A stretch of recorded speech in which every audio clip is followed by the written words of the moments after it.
누가 당신에게 그 아이에게 손을 대라고 허락했습니까? 목소리는 높지 않았지만 얼음장처럼 차갑고 날카로웠다. 명품 그릇과 찻잔들이 섬세하게 진열된 공간의 공기가 순간적으로 얼어붙었다. 모든 소음이 증발하고 오직 그 서늘한 음성만이 인사동의 고즈넉한 매장 안을 가득 채웠다.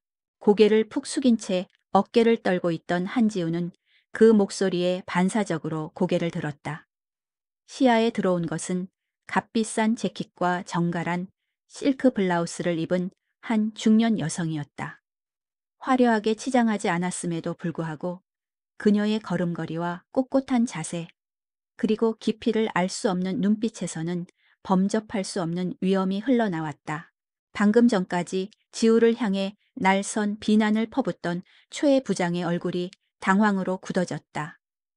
그녀는 갑자기 나타난 불청객을 위아래로 훑어보았다. 비싼 옷차림을 보아하니 보통 고객은 아닌 듯했다. 최 부장은 순식간에 표정을 바꾸며 억지 미소를 지어 보였다. 손님, 무슨 일이라도 있으신지요? 저희 직원 교육 중에 잠시 언성이 높아졌나 봅니다. 불편하셨다면 죄송합니다. 그러나 오서연은 초에 부장의 상냥한 변명에 눈길조차 주지 않았다. 그녀의 시선은 오직 바닥의 작은 먼지라도 주워 담을 듯 고개를 숙인 채 두 손을 앞으로 공손히 모으고 있는 한지우에게 고정되어 있었다. 파르르 떨리는 속눈썹과 하얗게 질린 뺨.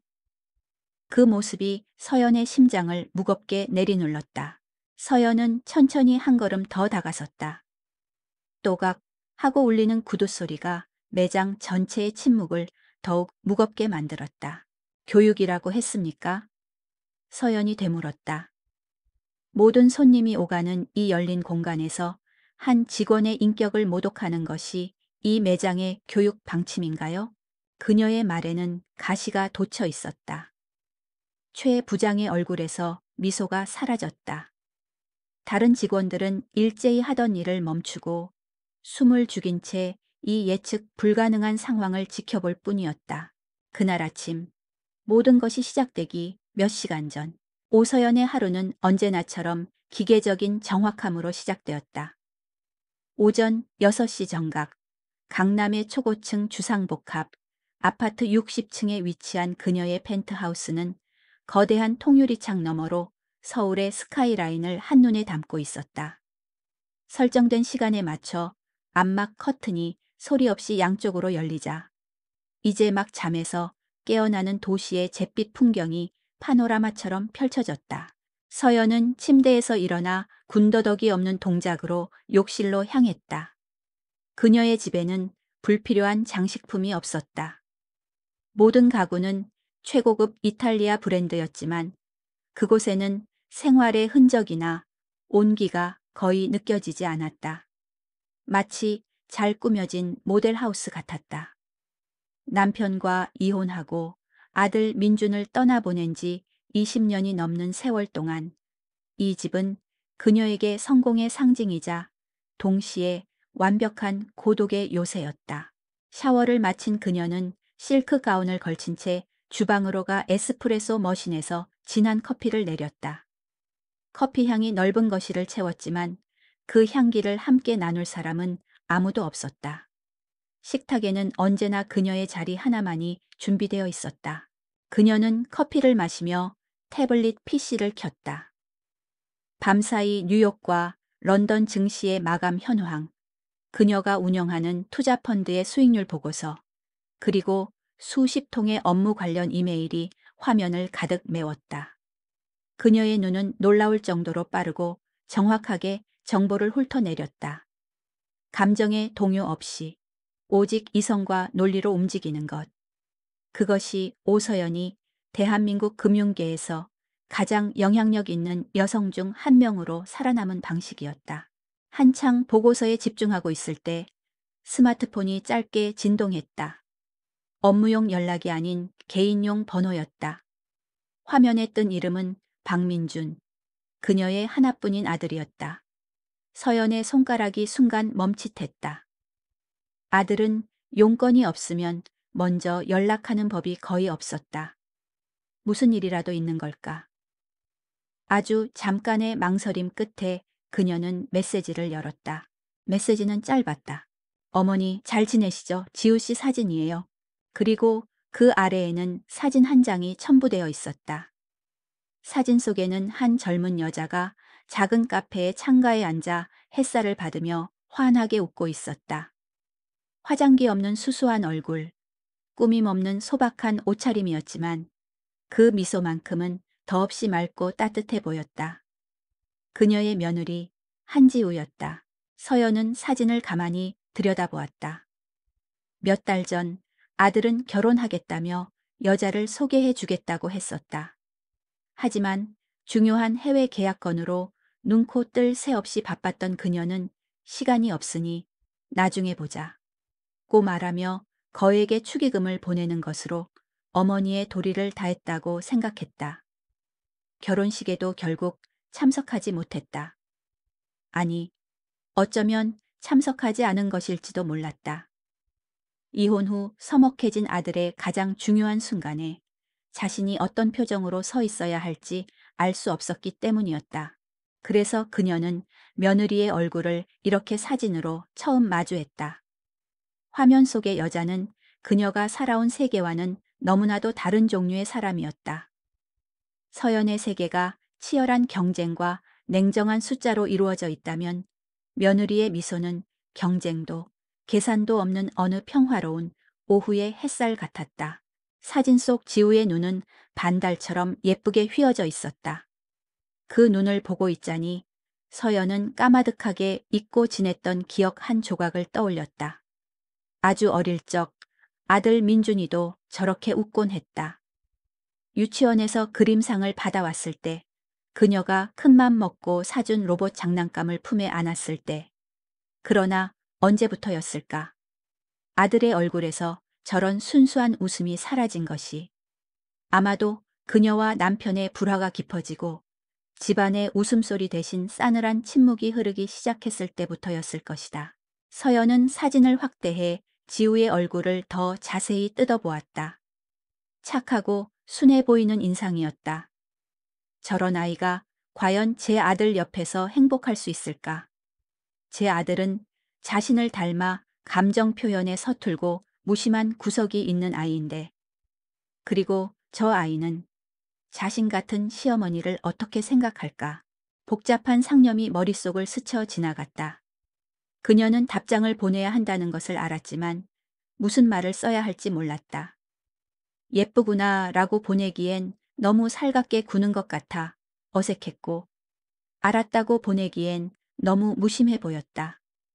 수백억 원의 투자 계약서를 망설임 없이 검토하고 결제하던 그녀가 고작 이 짧은 메시지 앞에서 몇 분째 망설이고 있었다. 결국 그녀는 그래, 잘 지내라 라는 지극히 건조한 문장을 입력했다. 보내기 버튼을 누르기 직전 그녀는 다시 한번 사진 속 지우의 미소를 보았다. 그리고는 조용히 썼던 문장을 모두 지웠다. 휴대폰을 식탁 위에 뒤집어 놓은 채 그녀는 다시 태블릿 PC로 시선을 돌렸다. 하지만 더 이상 보고서의 숫자들은 눈에 들어오지 않았다. 머릿속에는 온통 햇살처럼 웃고 있던 며느리의 얼굴과 그 옆에 서 있을 무뚝뚝한 아들의 모습, 그리고 그들의 삶 어디에도 속하지 못하는 자신의 외로운 그림자만이 어른거렸다. 그녀가 평생을 바쳐 쌓아 올린 성공이라는 성벽은 완벽하게 견고했지만 그 안에는 그녀 자신 외에는 아무도 살지 않았다. 오늘 아침 아들이 보낸 사진 한 장은 그 견고한 성벽에 아주 작고 희미한 균열을 만들어내고 있었다. 그녀는 자리에서 일어나 옷장으로 향했다. 오늘은 회사에 나가는 대신 다른 곳에 가봐야 할 것 같았다. 스스로도 설명할 수 없는 어떤 충동이 그녀를 이끌고 있었다. 어쩌면 그저 변덕일지도 몰랐다. 혹은 수십 년간 애써 외면해왔던 어머니라는 이름이 보내는 뒤늦은 신호일지도. 그녀는 평소에 잘 입지 않는 조금은 부드러운 색감의 옷을 골랐다. 그리고 거울 앞에 서서 자신의 얼굴을 물끄러미 바라보았다. 날카로운 눈매와 굳게 담은 입술, 성공한 사업가의 얼굴. 하지만 그 어디에서도 어머니나 시어머니의 흔적은 찾아볼 수 없었다. 한지우, 그녀는 며느리의 이름을 나직이 읊조려 보았다. 낯설고 어색한 이름이었다. 그 아이가 일한다는 인사동의 그릇 가게는 어떤 곳일까?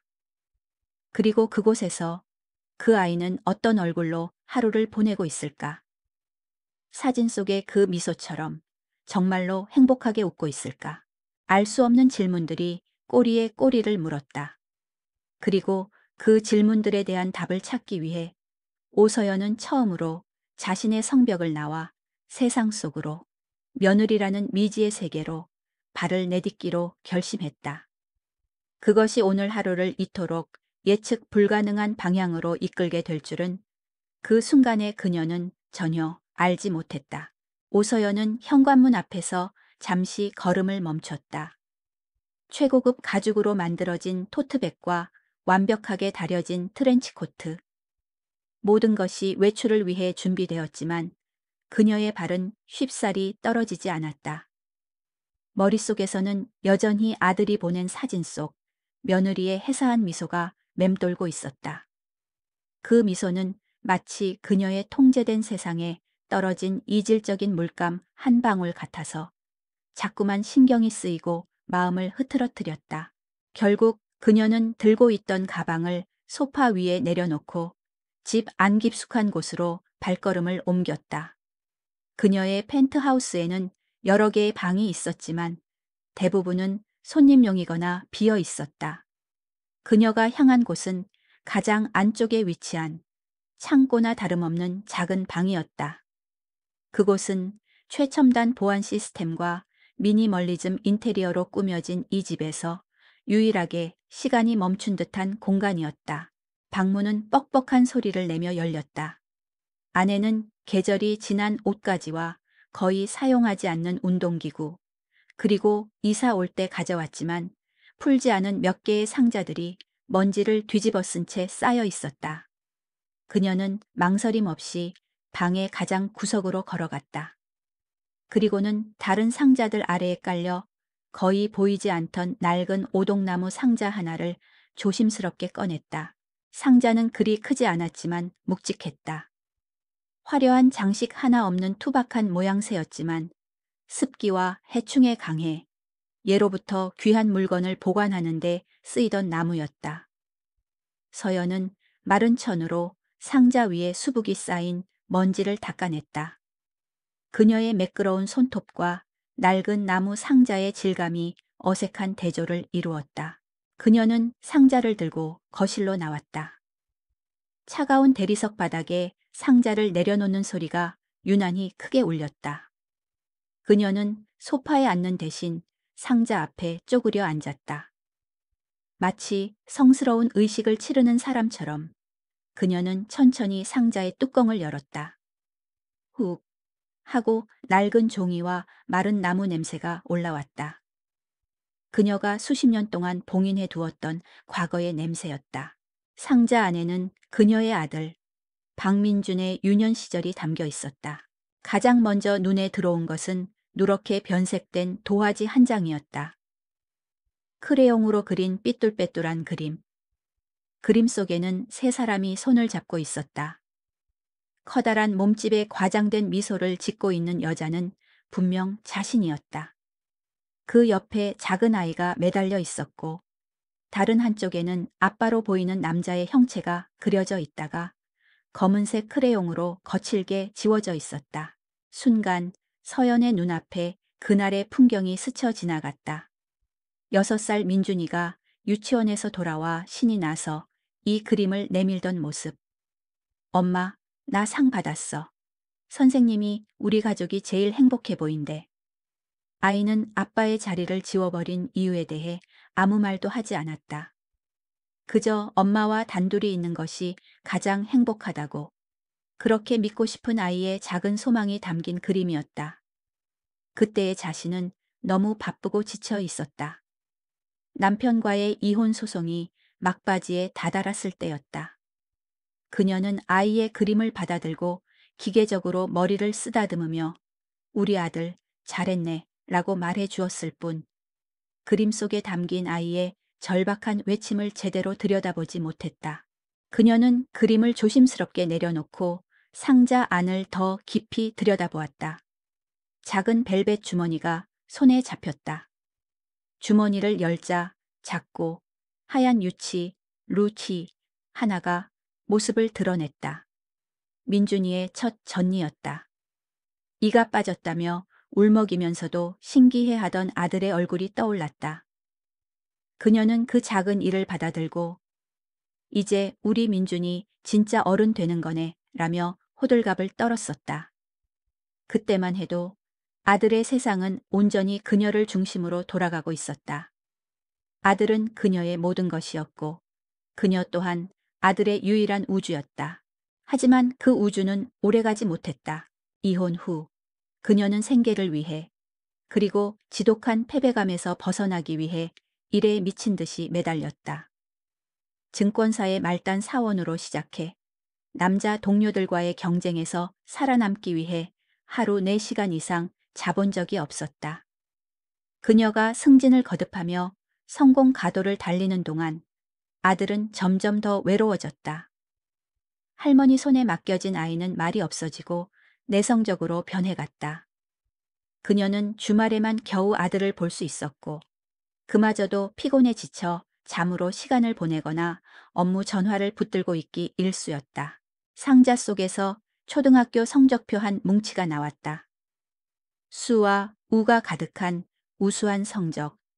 하지만 담임 선생님의 종합의견란에는 매년 비슷한 문구가 적혀 있었다.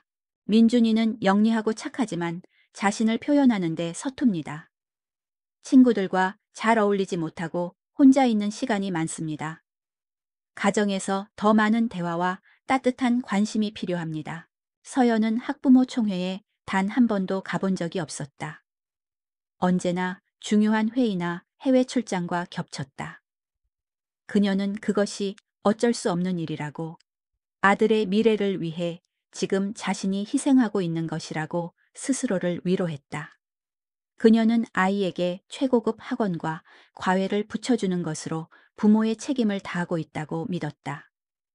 아이가 필요로 하는 것이 비싼 장난감이나 학원비가 아니라 그저 함께 저녁을 먹고 숙제를 봐주는 평범한 시간이라는 것을 애써 외면했다. 그녀는 상자 바닥에 깔린 낡은 편지 한 통을 집어들었다.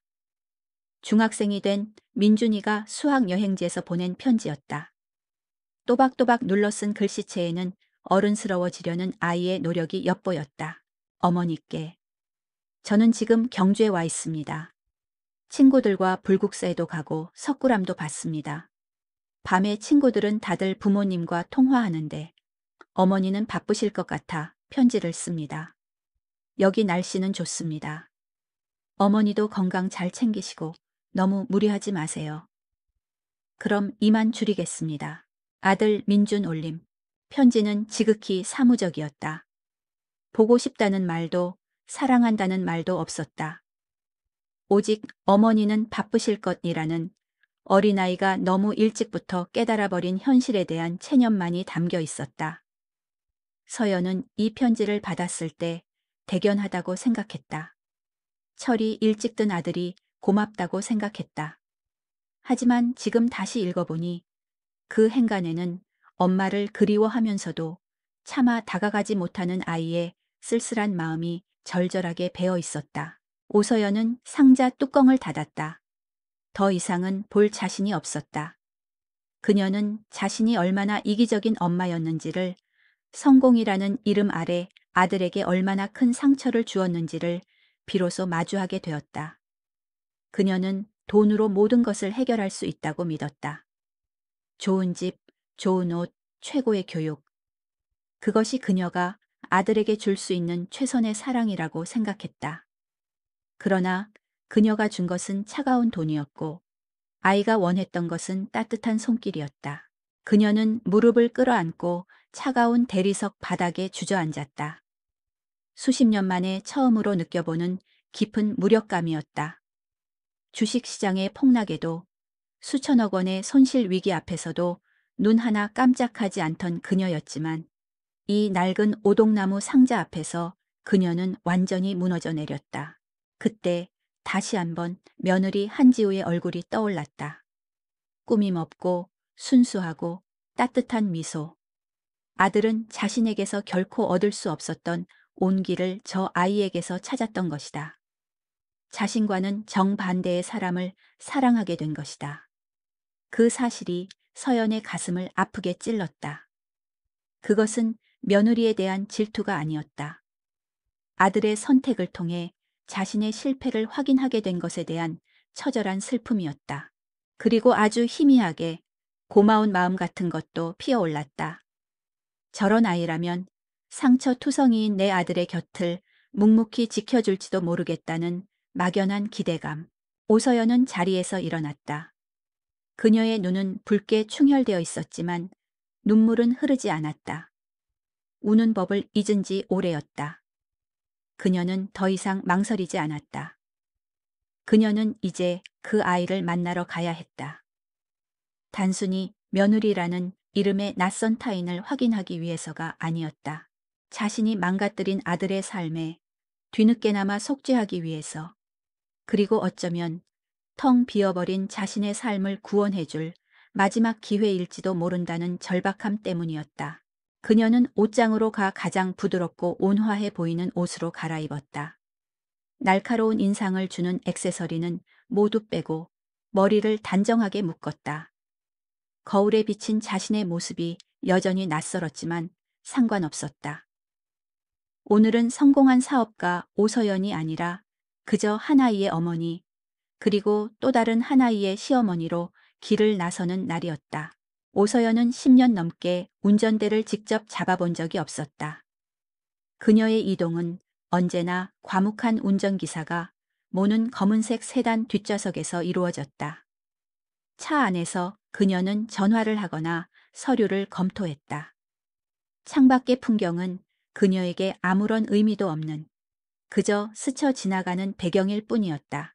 그러나 오늘 그녀는 직접 지하 주차장으로 내려가 몇 년째 세워져 있기만 하던 자신의 채 올랐다.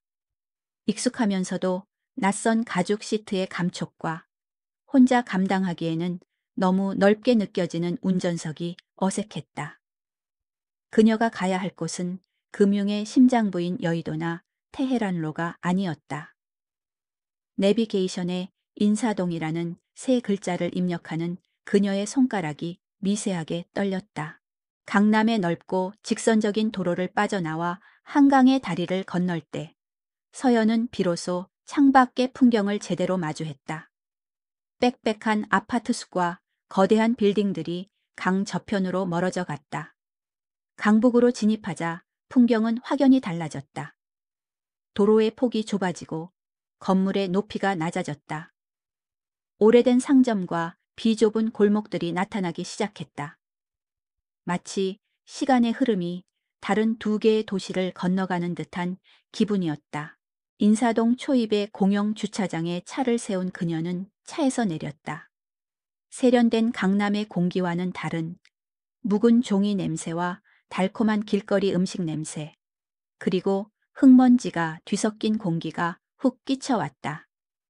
주말을 맞은 거리에는 외국인 관광객과 젊은 연인들, 가족 단위의 나들이객들로 북적였다. 그 활기차고 소란스러운 풍경 속에서 잘 재단된 명품 코트를 입은 그녀의 모습은 어딘가 위화감이 느껴졌다. 사람들의 어깨를 스치며 좁은 골목길을 걷는 것은 그녀에게 낯선 경험이었다. 그녀는 평생 타인과 불필요한 신체 접촉을 피하며 살아왔다. 하지만 이곳에서는 모두가 서로의 영역을 조금씩 침범하며 하나의 거대한 흐름을 이루고 있었다. 아들이 알려준 가게의 이름은 이목당 이무탕이었다. 기쁘게 하는 나무의 집. 소박하면서도 멋스러운 이름이라고 생각했다. 그녀는 스마트폰 지도를 보며 골목 안쪽으로 더 깊이 들어갔다. 그리고 마침내 한적한 곳에 자리한 작은 한옥 건물을 발견했다. 화려한 간판 대신 오래된 현판에 단정한 서체로 이목당이라고 새겨져 있었다. 가게 앞에는 커다란 항아리 하나가 놓여 있었고 그 안에는 이름 모를 야생화가 소담스럽게 피어 있었다. 요란하게 자신을 과시하지 않는 조용하고 깊은 멋이 있는 곳이었다. 서연은 가게 앞에서 잠시 심호흡을 했다. 지금이라도 돌아갈까? 이런 식으로 불쑥 찾아오는 것이 과연 옳은 일일까? 만약 며느리가 사진을 보고 자신을 알아보기라도 한다면 뭐라고 말해야 할까? 수많은 질문들이 머릿속을 어지럽혔다. 하지만 그녀는 이미 너무 멀리 와버렸다. 그녀는 옷매무새를 가다듬고 조용히 가게의 미닫이 문을 열었다. 딸랑. 문에 달린 작은 풍경이 맑은 소리를 냈다. 가게 안은 바깥의 소란스러움이 거짓말처럼 느껴질 정도로 고요했다.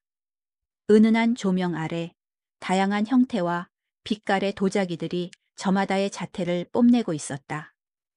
공기 중에는 흙과 유약이 뒤섞인 독특한 향기가 감돌았다. 서연은 자신도 모르게 숨을 죽였다. 마치 신성한 공간에 발을 들인 불청객이 된 기분이었다.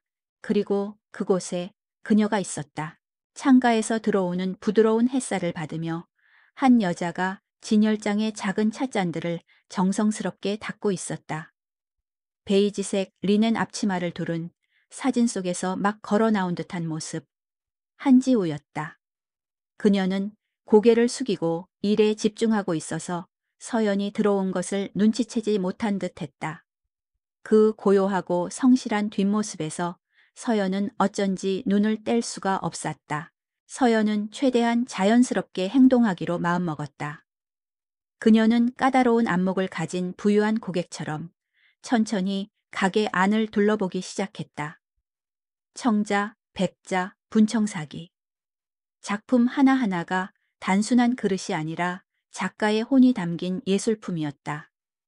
그녀는 평생 값비싼 명품들을 수없이 봐왔지만 이 투박하고 소박한 자기들이 주는 깊은 울림은 또 다른 종류의 것이었다. 그녀가 한참 동안 어느 청자 화병 앞에서 서성이고 있을 때였다. 손님, 무엇을 도와드릴까요? 부드럽고 맑은 목소리였다. 서연이 천천히 고개를 돌리자 바로 눈앞에 지우가 서 있었다. 긴장한 탓인지 두 손을 앞침에 가볍게 문지르며 조심스러운 미소를 띠고 있었다. 사진보다 조금 더 마른 듯했고 눈 밑에는 옅은 그늘이 져 있었지만 그 눈빛만은 더없이 선하고 투명했다. 서연은 순간 무슨 말을 해야 할지 몰라 심장이 쿵 내려앉았다. 이토록 가까이서 마주하게 될 줄은 몰랐다. 하지만 수십 년간 다져온 포커페이스는 그녀를 배신하지 않았다. 그녀는 아무렇지 않은 척 화병을 가리키며 물었다. 이 화병, 어느 작가의 작품이죠? 유약의 색이 독특하군요. 그녀의 목소리는 평소처럼 차분하고 권위가 실려 있었다. 지우는 그녀의 질문에 눈을 반짝였다. 마치 기다렸다는 듯이 그녀는 화병에 대한 설명을 시작했다. 아, 이 작품은 김정호 작가님의 달 항아리입니다. 비색 회의색을 현대적으로 재해석한 유약인데 가마의 온도와 위치에 따라 미세하게 색이 달라져서 세상에 똑같은 빛깔이 단 하나도 없답니다. 자세히 보시면 표면에 미세한 균열, 빅열, 빅라예이 있는데 이것 또한 작가님이 의도한 자연스러운 아름다움이에요. 지우의 설명은 막힘이 없었고 그 목소리에는 작품에 대한 깊은 애정과 자부심이 묻어났다.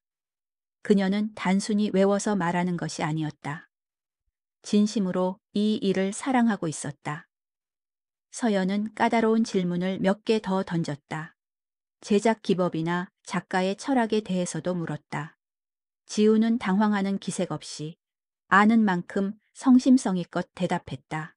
설명을 듣는 동안 서연은 지우를 찬찬히 뜯어보았다. 단정하게 묶은 머리, 짧게 자른 손톱, 그리고 바지 아래로 살짝 보이는 낡은 단화. 화려함과는 거리가 멀었지만 그 소박함 속에서 단단한 생활력이 느껴졌다. 그리고 무엇보다 사람을 대하는 태도가 진솔했다. 억지로 꾸며낸 친절이 아니라 상대방에게 진심으로 다가가려는 따뜻함이 있었다. 민준이가 사람 보는 눈은 있었구나. 서연은 속으로 생각했다. 그때 가게 안쪽에서 다른 직원이 나왔다. 40대 후반으로 보이는 인상이 날카로운 여성이었다. 그녀는 서연과 지우를 힐끗 보더니 지우에게 들릴 듯 말 듯 한 목소리로 쏘아붙였다. 한지우 씨, 손님 한 분에게 너무 오래 매달리는 거 아니야? 다른 손님들은 안 보여? 최 부장이었다. 지우의 얼굴이 순간 굳어지는 것을 서연은 놓치지 않았다. 지우는 황급히 최 부장에게 고개를 숙이고는 서연에게 멋쩍은 미소를 지어 보였다. 죄송합니다, 손님. 더 보시고 궁금한 점 있으시면 언제든 불러주세요. 그렇게 말하며 지우는 다른 쪽으로 총총히 걸어갔다. 서연은 방금 전의 상황을 되짚어 보았다. 최 부장의 말투에는 명백한 질책과 무시가 담겨 있었다. 저런 식의 대우를 받는 것이 혹시 일상인 것은 아닐까. 마음 한구석이 불편해졌다. 서연은 가게를 한 바퀴 더 둘러보는 척하며 지우와 최 부장의 모습을 몰래 지켜보았다.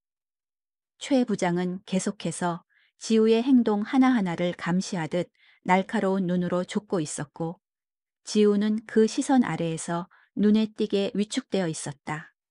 사진 속에서 보았던 그 자유롭고 환한 미소는 온데간데 없었다. 더 이상 그곳에 머물고 싶지 않았다. 서연은 원래의 목적을 잊은 채 무거운 마음으로 가게를 나섰다. 다음에 다시 오겠습니다. 지우에게 건넨 그 말은 평범한 손님의 인사가 아니었다. 그것은 반드시 다시 돌아오겠다는, 보이지 않는 발걸음을 계속 이어나가겠다는 그녀 자신과의 약속이었다. 가게 문이 닫히기 직전 서연은 최 부장에게 불려가 또다시 고개를 숙이고 있는 지우의 뒷모습을 보았다. 작고 위태로워 보이는 뒷모습이었다. 차로 돌아오는 내내 서연의 머릿속은 복잡했다. 며느리는 생각보다 훨씬 괜찮은 아이였다. 하지만 그 아이가 처한 현실은 생각보다 훨씬 더 위태로워 보였다. 그 후로 몇 주 동안 오서연의 삶에는 기이한 비밀이 하나 생겼다.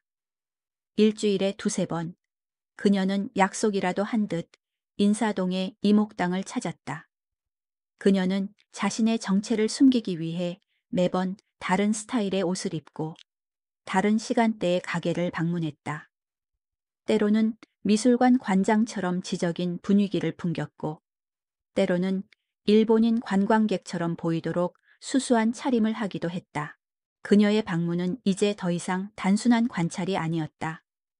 그것은 일종의 의식이자 스스로에게 부과한 고행과도 같았다. 며느리가 겪고 있는 현실을 한 조각도 놓치지 않고 눈에 담는 것. 그것이 지금 그녀가 할 수 있는 유일한 속죄라고 생각했다. 그녀는 자신의 방문을 합리화하기 위해 갈 때마다 작은 찻잔이나 수저 받침 같은 소품을 하나씩 샀다. 그녀의 펜트하우스 찬장에는 그렇게 사모은 주인의 취향과는 전혀 어울리지 않는 소박한 자기들이 하나둘씩 늘어갔다. 각각의 찻잔에는 그날 그녀가 목격했던 며느리의 순환이 얼룩처럼 새겨져 있었다. 그녀가 본 것은 폭력적인 장면이 아니었다. 오히려 훨씬 더 교묘하고 잔인한 소리 없는 학대였다. 어느 날 오후 지우는 고향인 제주도에서 온 주문 전화를 받고 있었다. 오랜만에 듣는 고향 말에 반가웠는지 그녀의 목소리에는 자연스럽게 정겨운 사투리가 묻어나왔다. 통화를 마친 지우가 돌아서는 순간 최 부장이 팔짱을 낀 채 그녀를 노려보고 있었다. 한지우 씨, 여긴 서울이야. 그것도 대한민국 문화를 대표하는 인사동이고. 최 부장의 목소리는 꿀을 바른 듯 부드러웠지만 그 안에는 날카로운 독이 숨어 있었다. 그런 촌스러운 말투는 좀 고쳐야 하지 않겠어? 손님들이 들으면 우리 가게 격 떨어진다는 생각 안 해봤어? 주변에 있던 다른 직원들이 킥킥거리는 소리가 들렸다. 지우의 얼굴이 홍당무처럼 붉어졌다. 그녀는 죄송합니다. 주의하겠습니다. 라고 기어들어가는 목소리로 말하며 고개를 숙였다. 서연은 가게 한쪽 구석에서 잡지를 보는 척하며 그 모든 것을 지켜보고 있었다. 손에 든 잡지가 분노로 파르르 떨렸다. 출신 지역을 가지고 사람을 차별하는 저열함. 저것은 단순한 지적이 아니라 명백한 인격 모독이었다. 또 다른 날, 서연은 지우가 유독 굳은 일에만 투입되는 것을 목격했다. 무거운 도자기 상자를 창고로 옮기는 일, 재고 정리를 위해 하루 종일 쪼그려 앉아 먼지를 뒤집어 쓰는 일, 심지어 가게 뒤편의 쓰레기를 분리수거하는 일까지 모두 지우의 몫이었다. 반면 최 부장의 총애를 받는 다른 직원들은 항상 깔끔한 모습으로 부유한 손님들을 상대하며 높은 판매 실적을 올렸다. 그것은 체계적인 따돌림이자 지우를 스스로 지쳐 나가떨어지게 만들려는 비열한 책략이었다. 동료들의 암묵적인 동조는 상황을 더욱 악화시켰다. 최 부장이 없을 때면 지우에게 말을 걸며 살갑게 굴던 젊은 직원은 최 부장이 나타나기만 하면 언제 그랬냐는 듯 쌩하니 돌아서 버렸다. 경력이 좀 더 오래된 한 직원은 노골적으로 최 부장의 편에 서서 지우의 작은 실수 하나하나를 부풀려 고자질하기까지 했다. 부장님, 한지우 씨가 또 물건 위치를 헷갈렸나 봐요. 제가 아까 분명히 알려줬는데 그 모든 것을 지켜보면서 서연은 깊은 무력감에 휩싸였다. 그녀는 대한민국 금융계를 호령하는 거물이었다. 그녀의 말 한마디면 거대한 자금이 움직이고 한 회사의 운명이 바뀌기도 했다. 그런 그녀가 고작 이 작은 가게 안에서 벌어지는 부당함 앞에서 아무것도 할 수 없는 방관자가 되어 있었다. 물론 당장이라도 나서서 최 부장의 뺨이라도 올려붙이고 자신의 정체를 밝힐 수 있었다. 하지만 그 결과는 어떨까? 자신의 권력으로 상황을 정리한다면 지우는 힘 있는 시어머니 덕에 팔자 편 여자라는 또 다른 낙인이 찍힐 것이다. 그리고 자신과 며느리의 관계는 시작부터 권력이라는 불순물로 얼룩지게 될 터였다. 그것은 서연이 원하는 방식이 아니었다. 그녀는 전략가였다. 섣불리 움직이기 전에 상황을 완벽하게 파악하고 가장 효과적인 순간에 가장 치명적인 한 방을 날려야 했다. 그녀는 분노를 차갑게 식히며 머릿속의 모든 것을 기록하기 시작했다. 최 부장의 폭언, 동료들의 표정, 그리고 그 모든 것을 묵묵히 감내하는 지우의 슬픈 얼굴까지. 마치 투자 분석 보고서를 작성하듯 그녀는 이 부조리한 상황의 모든 변수와 데이터를 수집하고 있었다. 그녀의 이런 방관이 과거 아들을 외면했던 자신의 모습과 겹쳐 보일 때면 견딜 수 없는 자기 혐오가 밀려왔다. 그때도 그녀는 어쩔 수 없다고, 이것이 최선이라고 스스로를 합리화했었다. 지금 그녀는 물리적으로는 며느리의 곁에 있지만 여전히 유령처럼 맴돌기만 하는 투명한 존재일 뿐이었다. 그러던 어느 날이었다.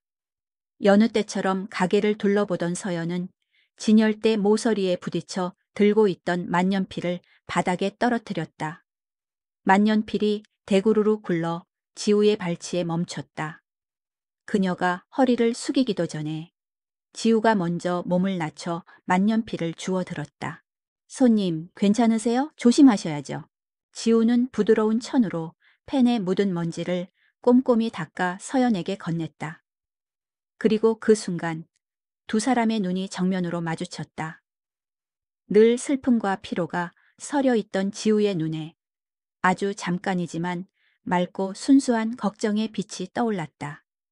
그녀는 서연을 향해 희미하게 미소를 지어 보였다. 매일같이 부당한 대우를 받으면서도 타인을 향한 작은 친절을 잃지 않은 미소였다. 서연은 아무 말 없이 펜을 받아들었다. 고맙다는 말조차 목구멍에 걸려 나오지 않았다. 그 작은 미소와 친절이 그 어떤 질책보다도 그녀의 마음을 아프게 후벼 팠다. 이 아이를 더 이상 혼자 두어서는 안 된다. 그날 가게를 나서며 서연은 굳게 결심했다. 이제 데이터 수집은 끝났다. 분석도 끝났다. 이제는 행동에 나설 때였다.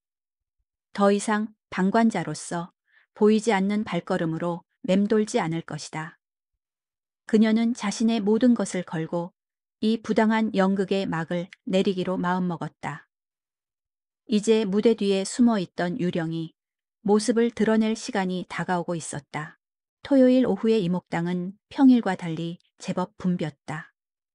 도자기에 대한 안목을 가진 중년 부부들, 독특한 신혼 그릇을 찾는 젊은 예비 부부들이 가게 안을 채우고 있었다. 지우는 다른 직원들과 함께 쉴 틈 없이 손님들을 응대했다. 그녀는 몸은 고단했지만 자신이 좋아하는 작품들의 가치를 사람들에게 설명하는 이 시간이 싫지 않았다. 그때 가게 문에 달린 풍경이 유난히 요란한 소리를 내며 열렸다. 들어온 것은 한눈에 보기에도 상류층 특유의 아우라를 풍기는 50대 여성이었다. 유명 디자이너의 신상 트위드 재킷을 입고 팔에는 수천만 원을 호가하는 악어 가죽 가방을 들고 있었다. 그녀의 뒤로는 비서로 보이는 젊은 여자가 그림자처럼 따라붙었다. 여매어 사모님 어서 오십시오. 최 부장은 그 여성을 발견하자마자 하던 일을 멈추고 한달음에 달려나갔다. 그녀의 목소리는 평소의 날카로움을 잃고 한 옥타브 높은 아양 떠는 톤으로 바뀌어 있었다. 허리는 거의 90도로 굽혀져 있었다. 서연도 익히 알고 있는 얼굴이었다. 국내 굴지의 건설사 회장의 부인이자 사교계의 큰손으로 알려진 윤 사모였다. 최 부장은 윤 사모의 팔에 매달리다시피 하며 가게 안으로 안내했다. 사모님 오신다는 말씀 미리 주셨으면 저희가 가게를 비워놓았을 텐데요. 이렇게 귀한 걸음을 직접 해주시니 몸둘 바를 모르겠습니다. 초회 부장, 호들갑 떨지 마. 근처에서 점심 먹다가 잠깐 들른 거야. 새로 들어온 거 뭐 좀 있어? 윤 사모는 거만한 말투로 주위를 둘러보았다. 그녀의 눈에는 가게 안의 다른 손님들은 보이지 않는 듯했다. 최 부장은 신이 나서 새로 들어온 작가들의 작품을 하나하나 설명하기 시작했다. 지우와 다른 직원들은 조용히 자신들의 자리로 물러나 그들의 심기를 거스르지 않도록 조심했다. 서연은 가게의 가장 안쪽, 닭이, 차치, 들이 진열된 곳에서 조용히 찻잔을 만지작거리며 그 광경을 지켜보고 있었다. 최 부장의 이중적인 태도가 역겨웠다. 약자에게는 한없이 강하고 강자에게는 더없이 비굴해지는 전형적인 모습이었다. 최 부장의 안내를 받으며 가게를 둘러보던 윤 사모는 매장의 중앙에 단독으로 놓인 거대한 백자 다랑아리 앞에서 걸음을 멈췄다. 높이가 50cm는 좋게 넘어 보이는 은은한 유백색 빛깔을 띤 대작이었다. 좌우가 비대칭인 듯하면서도 완벽한 균형감을 이루고 있는 이목당에서 가장 값비싼 작품 중 하나였다. 이건 참 좋네. 기품이 있어. 윤 사모가 만족스러운 듯 중얼거렸다. 바로 그때였다. 윤 사모의 휴대폰이 요란하게 울리기 시작했다. 그녀는 인상을 찌푸리며 악어 가죽 가방에서 휴대폰을 꺼내 들었다. 나야, 왜? 그녀는 다랑아리 바로 옆에 서서 큰 소리로 통화를 시작했다. 무언가 마음에 들지 않는지 연신 손을 휘저으며 격앙된 목소리로 말을 이어갔다. 그리고 그녀가 무심코 팔을 크게 휘젓는 순간 팔에 걸려있던 가방이 그대로 다랑아리의 한쪽 면을 강타했다. 쨍그랑. 마치 시간이 멈추는 듯한 날카롭고 절망적인 파열음이 가게 전체에 울려 퍼졌다. 순백의 다랑아리는 받침대에서 위태롭게 흔들리다. 이내 바닥으로 추락하며 수십 개의 파편으로 산산조각이 났다. 가게 안의 모든 사람들이 숨을 죽였다. 방금 전까지 이어지던 모든 대화와 움직임이 정지했다. 바닥에 흩어진 하얀 사기 조각들이 마치 뼈처럼 보였다. 윤 사모는 잠시 놀란 표정을 짓더니 이내 짜증이 가득한 얼굴로 자신의 가방과 바닥의 파편들을 번갈아 보았다. 그녀의 얼굴에는 미안함이나 당황스러움 대신 이 귀찮은 상황에 대한 불쾌감만이 가득했다. 최 부장의 얼굴은 종이장처럼 하얗게 질려 있었다. 그녀는 입을 벌린 채 아무 말도 하지 못하고 그저 바닥의 처참한 광경을 망견자실하게 바라볼 뿐이었다. 가게의 연간 매출의 상당 부분을 차지하는 VIP 고객, 그리고 그 고객이 방금 가게의 최고가 작품을 박살낸 상황. 그녀의 머릿속이 하얗게 비어버렸다. 패닉에 빠진 그녀의 눈이 미친 듯이 사방을 훑었다. 그리고 마치 먹잇감을 찾은 맹수처럼 그녀의 시선은 마침 다른 손님에게 드릴 차를 준비하기 위해 근처에 서 있던 지우에게 와서 꽂혔다. 최 부장은 윤 사모에게 달려가는 대신 성큼성큼 지우에게로 걸어갔다. 그리고는 다짜고짜 지우의 팔뚝을 거칠게 잡아챘다. 한지우 씨, 그녀의 목소리는 히스테릭하게 떨리고 있었다. 최 부장은 모든 사람들이 특히 윤 사모가 들으라는 듯이 고래고래 소리를 질렀다. 내가 아침에 진열대 점검하면서 다랑가리 위치가 좀 불안정하다고 제대로 다시 놓으라고 몇 번을 말했어. 그런데 내 말을 무시하고 이따위로 뒀으니까 이런 사달이 나잖아. 지우는 눈을 동그랗게 떴다. 완전히 날조된 거짓말이었다. 아침에 진열대를 점검한 것은 자신이 직접 했고 다랑가리는 완벽하게 안정적으로 놓여 있었다. 그녀는 너무나도 황당해서 입을 열어 항의하려 했다. 하지만 그녀가 무언가 말을 하기도 전에 최 부장은 지우의 귓귀에 아무도 들리지 않을 만큼 작은 목소리로 하지만 살기등등하게 속삭였다. 네오, 여기서 입 한번 뻥긋하기만 해. 네 월급으로 이거 평생 갚아도 모자란 거 알지? 그냥 조용히 네 잘못이라고 해. 그럼 내가 사모님께 잘 말씀드려서 좋게 해결해 볼 테니까. 지우의 온몸에서 힘이 빠져나갔다. 최 부장의 눈에는 이 모든 걸 너에게 뒤집어 쓰일 것이라는 광기가 서려 있었다. 이 상황에서 자신이 진실을 말해봤자 아무도 믿어주지 않을 것이다. VIP 고객과 10년 넘게 이곳을 지켜온 매니저. 그리고 들어온 지 몇 달 안 된 말단 직원. 누구의 말이 더 무게를 가질지는 불보듯 뻔했다. 저항은 무의미했다. 오히려 더 큰 보복을 불러올 뿐이었다. 지우는 입술을 깨물었다. 피 맛이 느껴졌다. 그녀는 천천히 고개를 숙였다. 바닥에 흩어진 다랑아리의 하얀 파편들이 마치 자신의 부서진 자존심처럼 보였다. 죄송합니다. 목소리가 모기처럼 작게 새어나왔다. 제가 부주의했습니다. 제대로 확인하지 못했습니다. 정말 죄송합니다. 그 모습을 지켜보고 있던 서연의 속에서 무언가 툭 하고 끊어졌다. 그녀는 모든 것을 보았다. 통화를 하며 부주의하게 손을 휘저은 윤 사모. 공포에 질려 비열한 거짓말을 만들어낸 최 부장. 그리고 그 모든 부조리 앞에서 스스로를 희생양으로 내어주는 며느리의 가녀린 어깨. 그녀의 손이 코트 주머니 안에서 단단하게 주먹을 쥐었다. 손톱이 손바닥을 파고드는 아픔이 느껴졌다. 당장이라도 앞으로 걸어나가 이 추악한 연극의 진실을 폭로하고 싶었다. 아니, 이 아이는 잘못이 없어. 당신들이야말로 진정한 가해자야 라고 소리치고 싶었다. 하지만 그녀는 움직이지 않았다. 이성은 마지막 남은 힘을 다해 그녀의 들끓는 감정을 억누르고 있었다. 지금 여기서 나서는 것은 최선의 방법이 아니다. 감정적인 대응은 상황을 더 복잡하게 만들 뿐이다. 그녀에게는 더 확실하고 더 완전한 승리가 필요했다. 최 부장이 다시는 그 누구에게도 이런 짓을 하지 못하도록 뿌리째 뽑아버릴 수 있는 결정적인 방법이 필요했다. 이 사건은 그 마지막 방가쇠였다. 그녀의 마음에 남아있던 아주 작은 망설임마저 완전히 사라졌다. 최 부장은 지우의 사과를 받아내고 나서야 안심한 듯 다시 윤 사모에게 달려갔다. 사모님, 정말 죄송합니다.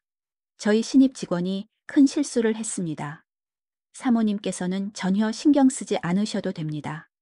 저희가 다 알아서 처리하겠습니다. 윤 사모는 그제야 안심한 듯 최 부장이 알아서 잘 처리해. 난 바빠서 이만 가볼게.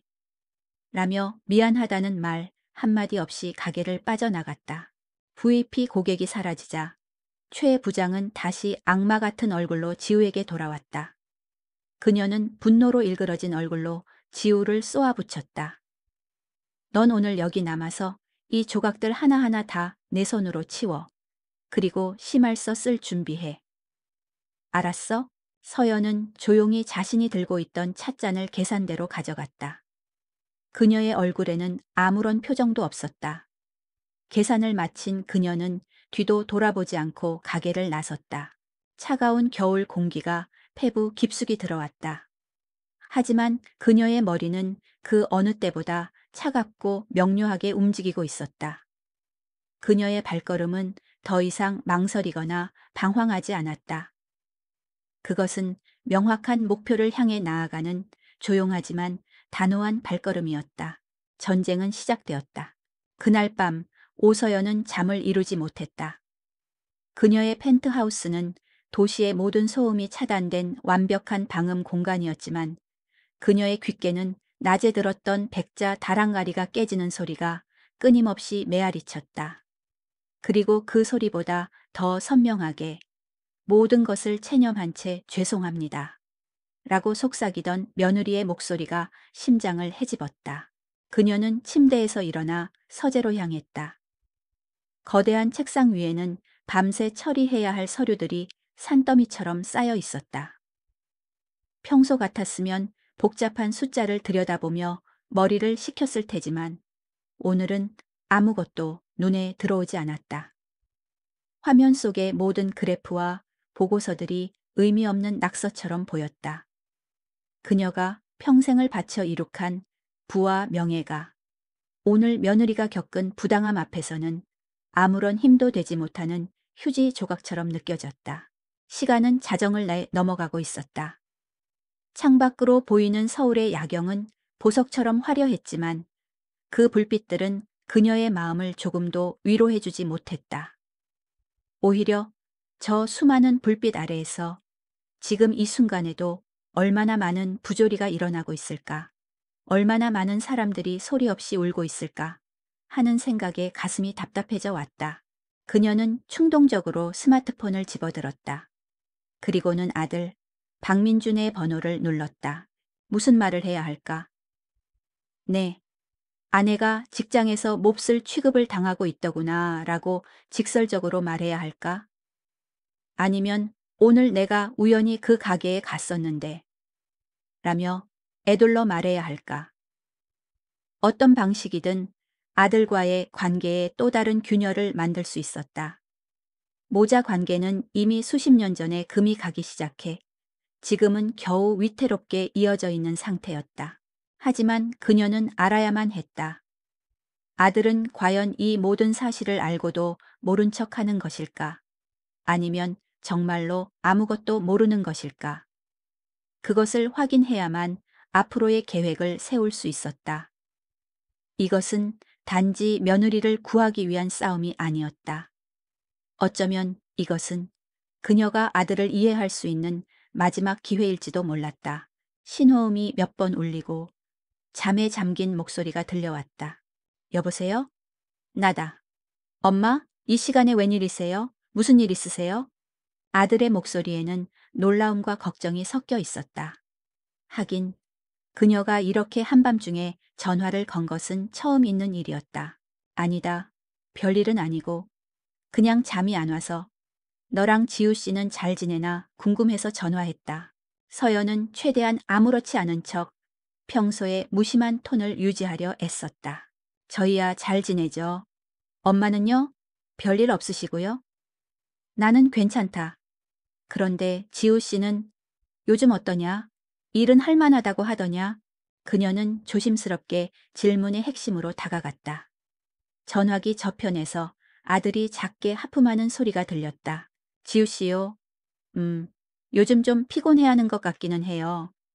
가게 일이 생각보다 힘든가 봐요. 그래도 워낙 긍정적이고 씩씩한 사람이라 저한테는 힘들다는 내색 한번 안 해시태요. 잘하고 있을 거예요. 씩씩한 사람. 그 단어가 서연의 가슴에 비수처럼 꽂혔다. 아들의 눈에는 며느리의 침묵이 씩씩함으로 보였던 것이다. 상처를 애써 감추는 필사적인 노력이 그저 긍정적인 성격으로만 비쳤던 것이다. 서연의 목소리가 조금 차가워졌다. 피곤해 보인다고? 어디 아픈 건 아니고? 직장 동료들이나 상사랑은 잘 지낸다고 하더냐? 그녀의 집요한 질문에 아들의 목소리 톤이 미세하게 바뀌었다. 약간의 귀찮음과 방어적인 태세가 느껴졌다. 에이, 엄마는 뭘 그런 것까지 다 신경 쓰세요. 다 큰 성인인데 알아서 잘하겠죠. 워낙 착한 사람이라 누구랑 문제 일으킬 사람도 아니고요. 아마 새로 시작하는 일이라 긴장해서 좀 예민해진 걸 거예요. 시간이 지나면 괜찮아지겠죠. 예민해진 것. 서연은 눈을 감았다. 더 이상 대화를 이어갈 필요가 없었다. 아들은 아무것도 모르고 있었다. 아니, 알려고 하지도 않았다. 아들에게 아내의 고통은 그저 피곤함과 예민함이라는 단어로 쉽게 치부해버릴 수 있는 사소한 문제일 뿐이었다. 그는 아내의 가장 가까운 사람이었지만 동시에 그녀의 고통으로부터 가장 멀리 있는 사람이었다. 서연은 깊은 실망감과 함께 지독한 외로움을 느꼈다. 이것은 그녀의 실패였다. 그녀는 아들에게 세상을 살아갈 지식과 경제적 안정은 주었을지 몰라도 타인의 아픔에 공감하고 사랑하는 사람의 마음을 헤아리는 법은 가르치지 못했다. 그리고 이제 그 실패의 대가를 아무 잘못도 없는 며느리가 고스란히 치르고 있었다. 알았다. 서연은 짧게 대답했다. 목소리에는 모든 감정이 제거되어 있었다. 늦은 시간에 미안했다. 어서 쉬어라. 그녀는 아들의 대답을 듣지도 않고 전화를 끊었다. 스마트폰을 내려놓는 그녀의 손에는 힘이 들어가지 않았다. 이제 모든 것이 명확해졌다. 이 싸움에서 그녀는 철저히 혼자였다. 아들은 조력자가 될 수 없었다. 오히려 그녀가 해결해야 할 또 하나의 문제에 가까웠다. 그녀는 이제 며느리만을 구해서는 안 되었다. 감정적으로 미숙한 어린아이로 머물러 있는 아들까지, 그리고 위태롭게 삐걱거리는 그들의 관계까지 모두 구해내야만 했다. 서연은 서재의 의자에 깊숙이 몸을 묻었다. 그리고는 한참 동안 창밖의 도시를 내려다보았다. 도시의 불빛들이 마치 거대한 체스판처럼 보였다. 그녀는 평생을 이 체스판 위에서 살아온 승부사였다. 그리고 지금 그녀는 자신의 인생에서 가장 중요한 게임을 앞두고 있었다. 그녀는 책상 위에 놓인 다른 휴대폰, 업무용 전화를 집어들었다. 그리고는 단축 번호 1번을 길게 눌렀다. 신호음이 2번 울리기도 전에 언제나처럼 침착하고 신뢰감 있는 목소리가 들려왔다. 네, 이사님, 김비서입니다. 김비서? 서연의 목소리는 다시 원래의 냉정하고 단호한 톤을 되찾아 있었다. 내일 아침 일찍 인사동에 있는 이목당이라는 도자기 가게에 대해 알아봐 주게. 가게의 소유주, 재무 상태, 그리고 특히 최미경이라는 매장 책임자에 대한 모든 것을. 아주 사소한 것 하나까지도 놓치지 말고 가능한 한 자세하게. 그녀의 눈빛이 어둠 속에서 차갑게 빛나고 있었다. 이제 개인적인 감정의 동요는 끝났다. 이제부터는 전략과 정보의 시간이었다. 다음 날 아침 오서연의 개인 비서인 김 비서로부터 이메일 한 통이 도착했다. 그녀는 밤새 한숨도 자지 않았지만 정신은 얼음처럼 맑았다. 이메일에 첨부된 파일의 제목은 이목당 및 관련 인물 현황 보고서였다. 서연은 파일을 열었다. 김 비서는 언제나처럼 유능했다. 단 하룻밤 만에 그가 수집한 정보는 서연이 예상했던 것보다 훨씬 더 상세하고 적나라했다. 이목당은 3대째 이어져 온 명망 있는 가게였지만 최근 몇 년간 인사동의 급격한 임대료 상승과 젊은 층의 취향을 겨냥한 새로운 경쟁 업체들의 등장으로 심각한 경영난을 겪고 있었다.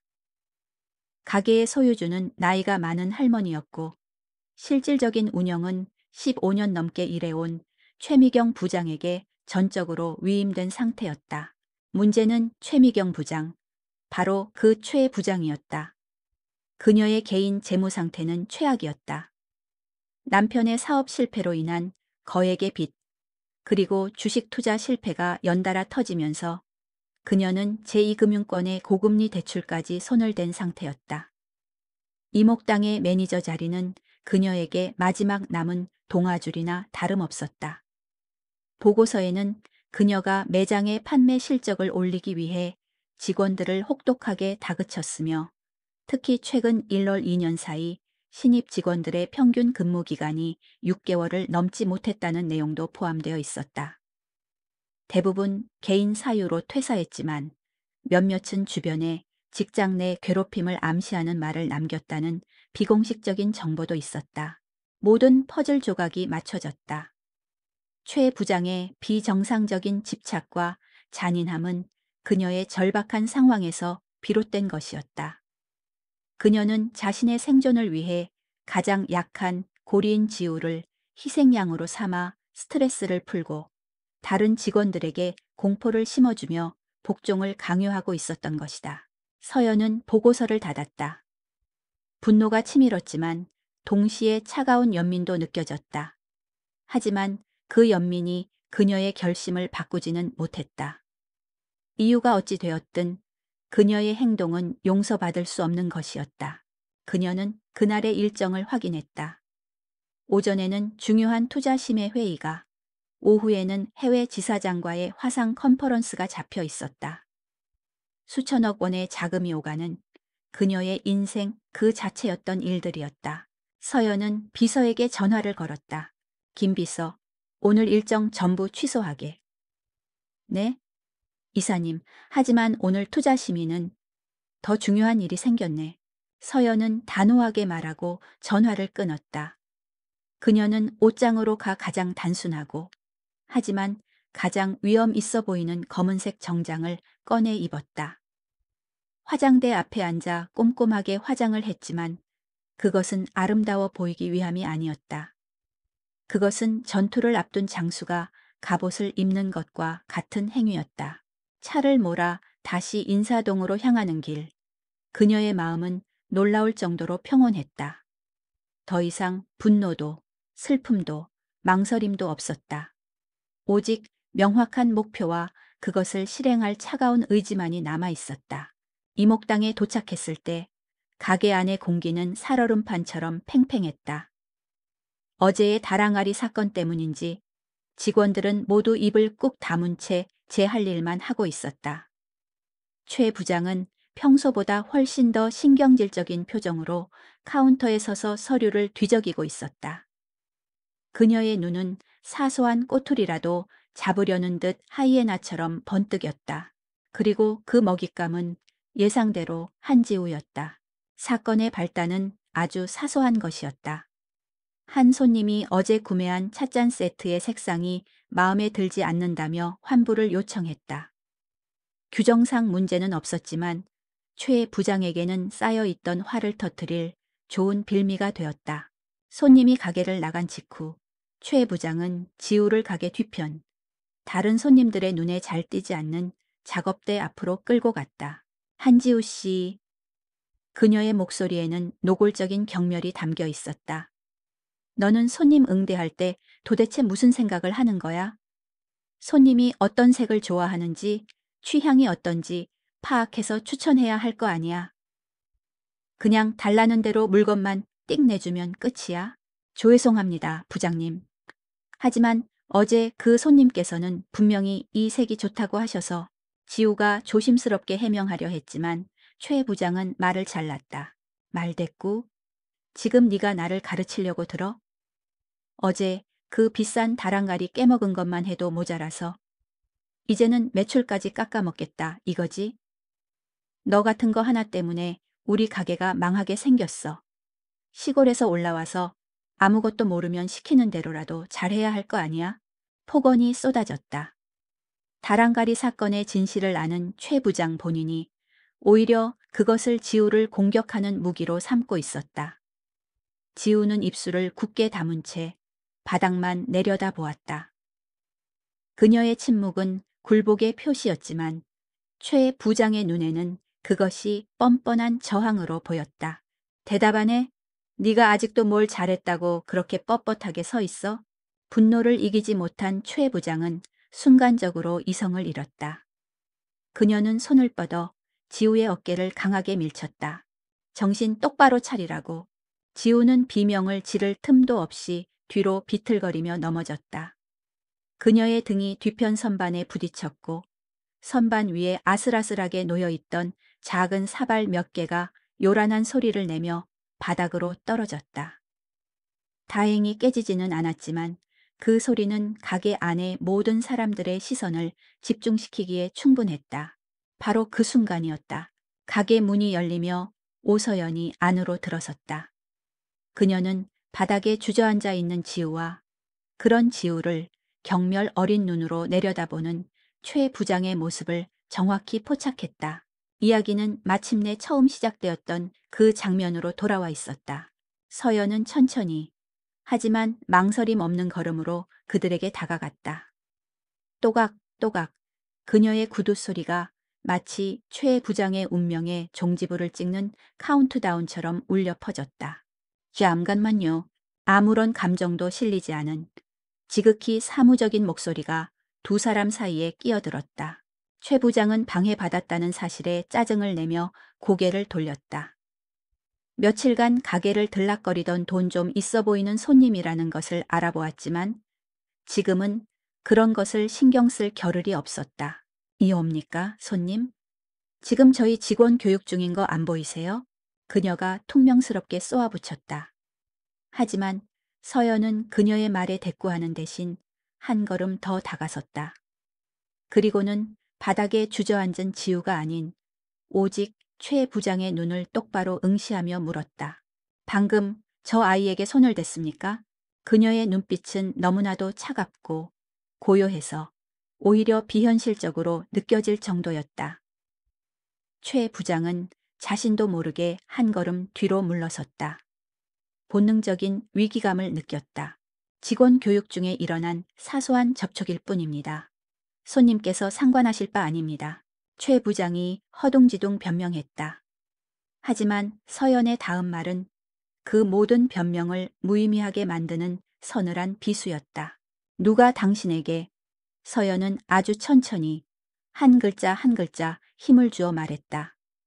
그 아이에게 손을 대라고 허락했습니까? 그녀의 목소리는 여전히 나직했다.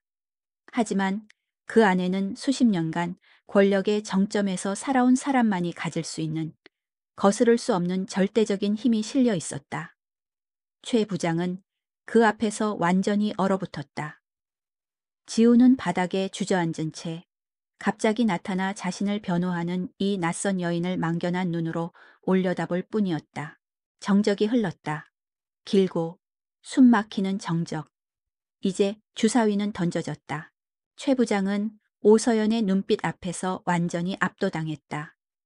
그녀의 머릿속은 뒤죽박죽이 되었다. 시어머니? 이 초라하고 볼품없는 계집애의 시어머니가 이렇게 온몸에서 귀티와 권력이 흘러넘치는 여자라고? 믿을 수 없었다. 거짓말일 거라고, 허세를 부리는 것일 거라고 필사적으로 생각하려 했지만 상대의 눈빛은 한 치의 흔들림도 없었다.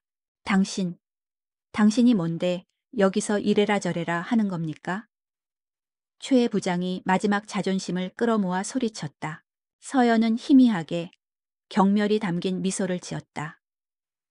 나는 이 아이 한지우의 시어머니 되는 사람입니다. 그녀는 잠시 말을 끊었다가 훨씬 더 낮고 위협적인 목소리로 덧붙였다. 그리고 당신이 평생 구경도 못 해볼 돈을 움직이는 사람이기도 하죠. 그 돈으로 당신의 인생을 사는 데는 1시간이면 충분하고. 그것은 단순한 자랑이 아니었다. 명백한 사실의 통보이자 서늘한 경고였다. 최 부장의 얼굴에서 핏기가 완전히 가셨다. 그녀는 그제야 자신이 건드려서는 안 될 사람을 건드렸다는 것을 깨달았다. 서연은 더 이상 최 부장에게 시선을 주지 않았다. 그녀는 얼어붙은 사람처럼 굳어있는 지우에게로 몸을 돌렸다. 방금 전까지 세상을 얼릴 듯 차갑던 그녀의 목소리가 거짓말처럼 부드럽게 녹아내렸다. 지우야, 일어나거라. 이런 곳에 더 있을 필요 없다. 지우야. 그 다정한 호칭에 지우의 어깨가 움찔 떨렸다. 서연은 손을 내밀어 바닥에 주저앉은 지우의 팔을 부드럽게 잡아 일으켰다. 지우는 아무런 저항도 하지 못한 채 인형처럼 그녀의 손에 이끌려 일어섰다. 머릿속이 하얘져 아무런 생각도 할 수 없었다. 이 비현실적인 상황이 도대체 무엇인지, 저 사람은 정말 자신의 시어머니가 맞는지 모든 것이 꿈처럼 아득했다. 서연은 지우의 손을 잡고 가게 문을 향해 걸었다. 얼음처럼 굳어있는 초의 부장을 스쳐 지나가며 그녀는 시선도 주지 않은 채 마지막 말을 던졌다. 내일 아침 내 비서에게서 연락이 갈 겁니다. 당신이 가진 모든 빚과 당신이 의지하고 있는 모든 것들을 내가 샀으니 그렇게 아세요. 그 말은 사형 선고와도 같았다. 최 부장은 그 자리에 못 박힌 듯 서서 두 사람이 가게를 나가는 뒷모습을 망견하게 바라볼 뿐이었다. 강남으로 향하는 차 안은 무거운 침묵으로 가득했다. 서연은 운전대를 잡은 채 전방만을 주시했고 지우는 조수석에 앉아 고개를 숙인 채 자신의 손가락만 내려다보고 있었다. 어색하고 불편한 공기가 두 사람을 짓눌렀다. 지우의 머릿속은 여전히 혼란스러웠다. 조금 전 가게에서 일어난 일들이 마치 다른 세상의 영화처럼 느껴졌다. 자신을 구해준 저 우아하고 강인한 여인이 남편의 어머니라고 했다. 한 번도 제대로 본 적 없는, 늘 전화기 너머의 무심한 목소리로만 존재했던 시어머니. 그런데 왜 이제 와서 이런 모습으로 나타난 것일까? 서연 역시 속마음은 복잡했다. 그녀는 평생 감정을 다스리고 상황을 통제하는 데 익숙해져 있었다. 하지만 지금 옆자리에 앉은 겁에 질린 작은 새 같은 며느리를 어떻게 대해야 할지 도무지 알 수 없었다. 위로의 말을 건네고 싶었지만 어떤 말을 해야 할지 몰라 입이 떨어지지 않았다. 그녀는 수십 개의 계열사를 거느린 지주회사의 인수합병은 지휘할 수 있었지만 상처받은 한 젊은 여성의 마음을 위로하는 방법은 배운 적이 없었다. 그녀는 그저 묵묵히 운전대를 잡고 있을 뿐이었다. 차가 강남의 펜트하우스 지하 주차장으로 들어섰을 때 지우는 다시 한번 압도당했다. 전용 엘리베이터를 타고 올라간 집은 집이라기보다는 거대한 갤러리에 가까웠다. 넓이를 가늠할 수 없는 거실, 도시 전체를 발 아래에 둔 듯한 통유리창, 그리고 최소한의 가구만이 놓인 미니멀한 공간. 모든 것이 차갑고 비현실적이고 거대했다. 지우는 이 거대한 공간 속에서 자신이 한없이 작고 초라하게 느껴졌다. 우선 앉아라.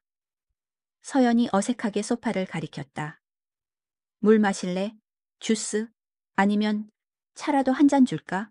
그녀는 평생 누군가에게 무언가를 대접해본 경험이 없는 사람처럼 서툴렀다.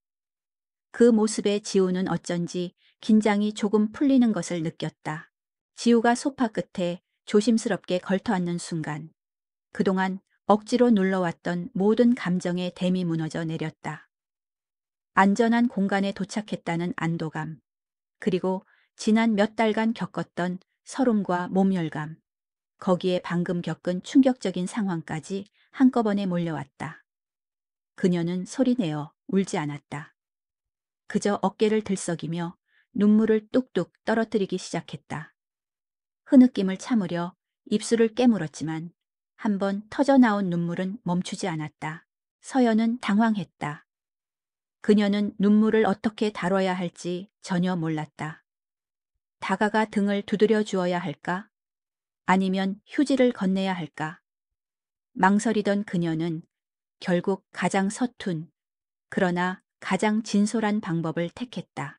그녀는 아무 말 없이 돌아서서 한 번도 제대로 사용해 본 적 없는 자신의 주방으로 향했다. 배고프지? 뭐라도 좀 먹자. 그것이 그녀가 할 수 있는 최선의 위로였다. 그녀는 최고급 빌트인 냉장고를 열었다. 안에는 생수와 유기농 주스, 그리고 김 비서가 가끔 가져다 놓는 밑반찬 몇 가지가 전부였다. 서연은 잠시 고민하다가 김치통과 계란 몇 개를 꺼냈다. 그리고는 값비싼 정장 재킷도 벗지 않은 채 서툰 솜씨로 요리를 하기 시작했다. 그녀는 냄비에 김치를 볶다가 살짝 태우기도 하고 계란말이를 만들다가는 옆구리를 터뜨리기도 했다. 모든 동작이 어설펐다. 하지만 그 서툰 몸짓에는 말로는 차마 표현하지 못하는 미안함과 위로의 마음이 담겨 있었다. 잠시 후 거대한 대리석 식탁 위에 아주 소박한 밥상이 차려졌다. 갓 지은 쌀밥과 조금 탄 김치찌개, 모양이 흐트러진 계란말이, 그리고 밑반찬 두어 가지. 변변치 않지만 먹어라. 서연이 툭 하고 말했다. 지우는 붉어진 눈으로 밥상을 내려다보았다. 김이 모락모락, 나는 따뜻한 밥과 찌개. 그 평범한 온기가 그 어떤 화려한 위로에 말보다도 더 깊숙이 얼어붙었던 그녀의 마음을 녹여주었다. 그녀는 숟가락을 들었다. 뜨거운 김치찌개를 한 숟갈 떠 입에 넣자 참고 있던 눈물이 다시 밥 위로 뚝뚝 떨어졌다.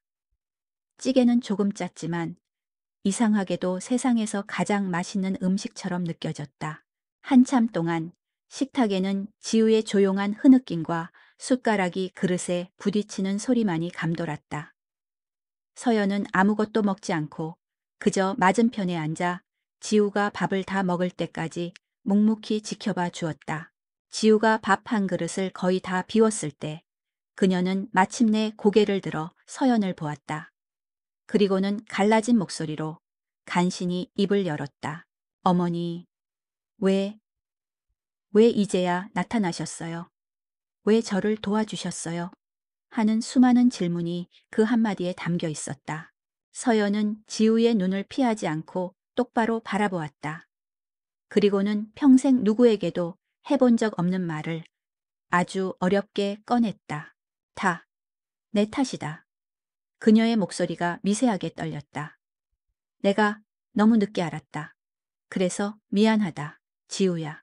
그 사과 한마디에 두 사람 사이를 가로막고 있던 거대하고 투명한 벽이 허물어지기 시작했다. 그것은 완벽하지도 세련되지도 않은 서툴기 짝이 없는 첫 번째 식사였다. 하지만 그 식탁에서 비로소 진짜 가족의 이야기가 시작되고 있었다. 이목당에서의 소동이 있고 며칠이 지났다. 오서연의 비서인 김 비서는 약속대로 모든 것을 신속하고 깔끔하게 처리했다. 그는 법률팀을 동원해 초회 부장의 모든 채무를 헐값에 사들였고 가게 소유주인 할머니에게는 시세보다 훨씬 높은 가격을 제시하며 가게의 운영권을 조용히 인수했다. 하루아침에 모든 것을 잃게 된 최 부장은 아무런 저항도 하지 못한 채 인사동을 떠났다. 그녀의 시대는 그렇게 허무하게 막을 내렸다. 그동안 지우는 서연의 펜트하우스에 머물렀다.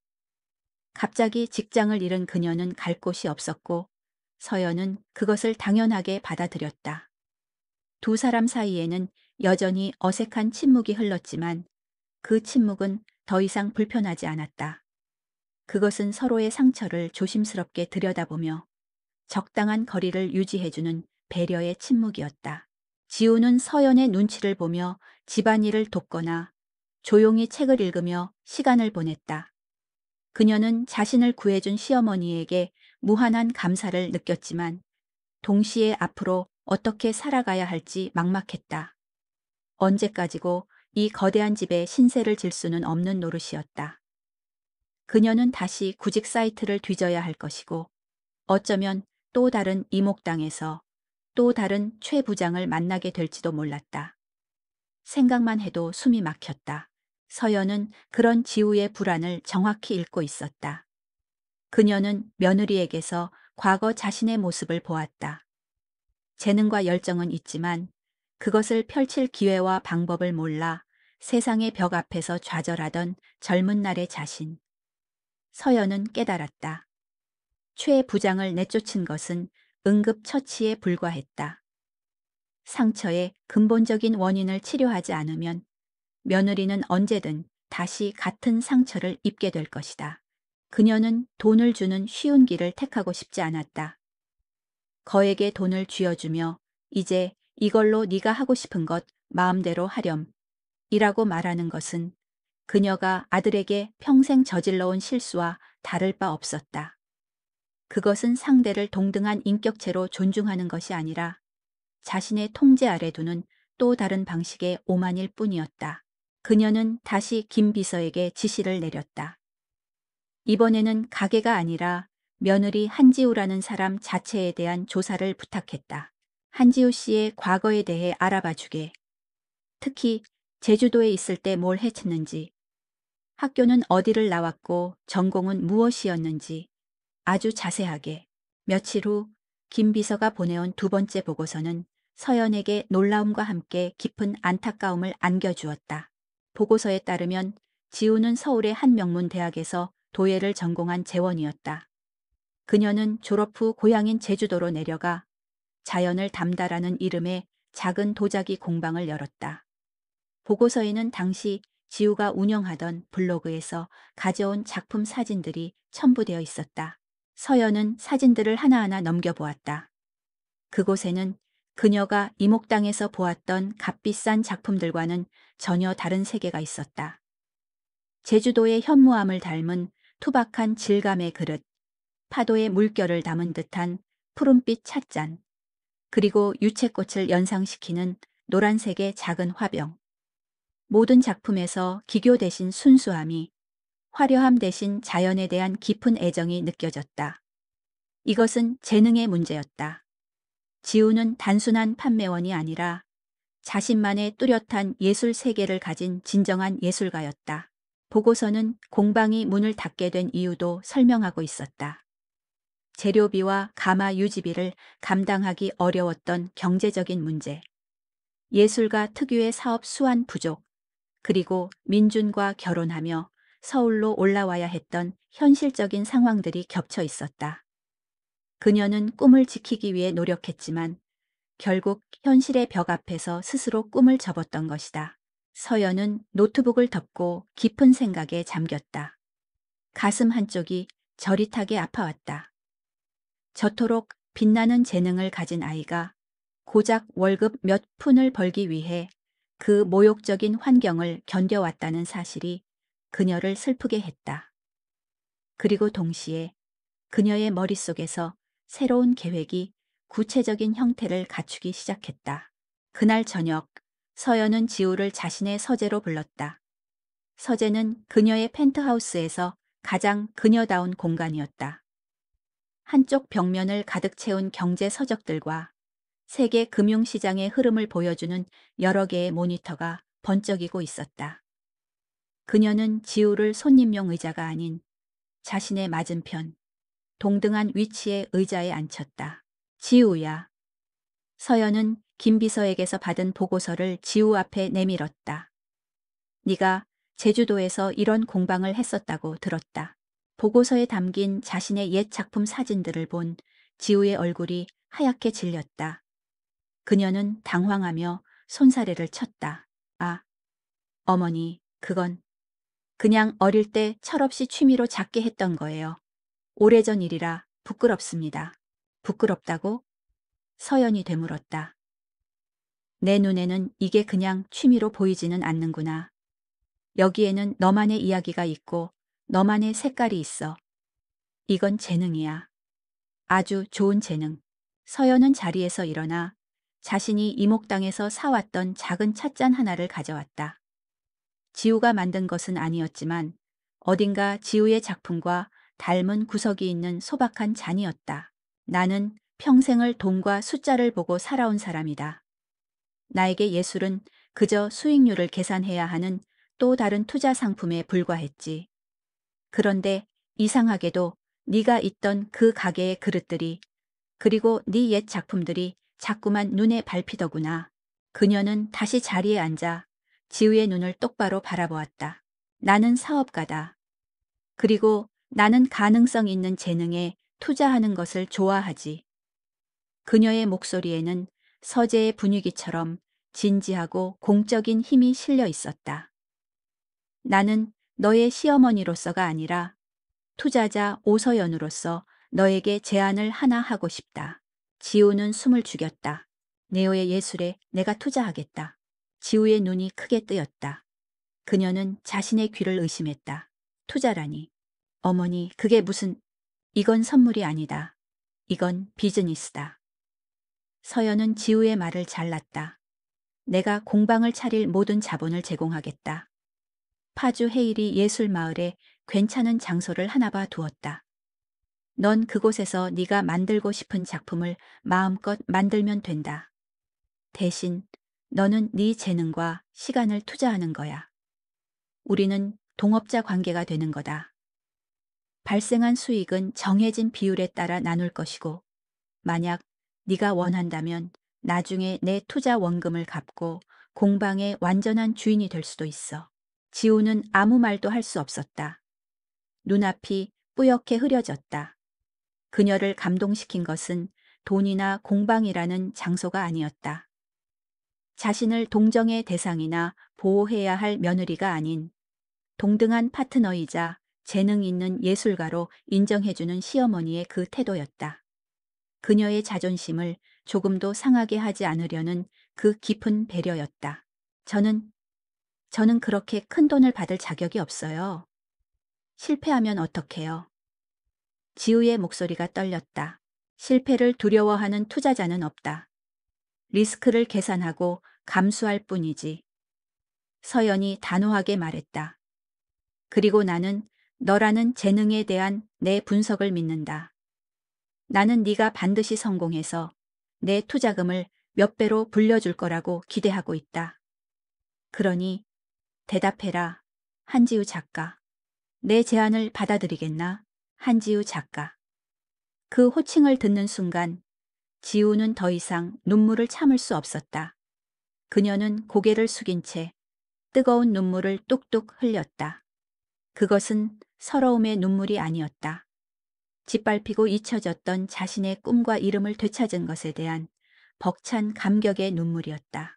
그녀는 고개를 들어 붉어진 눈으로 시어머니를 보며 힘겹게 하지만 분명하게 대답했다. 나 하겠습니다. 그 대답과 함께 잊혀졌던 도예가의 작업실에 다시 불이 켜지고 있었다. 몇 달 후 파주 헤일이 예술마을의 한적한 언덕 위에 자리한 작은 공방. 흙, 그리고 숨이라는 이름이 붙은 그곳은 예전 제주도에 있던 지우의 공방과 닮아 있었다.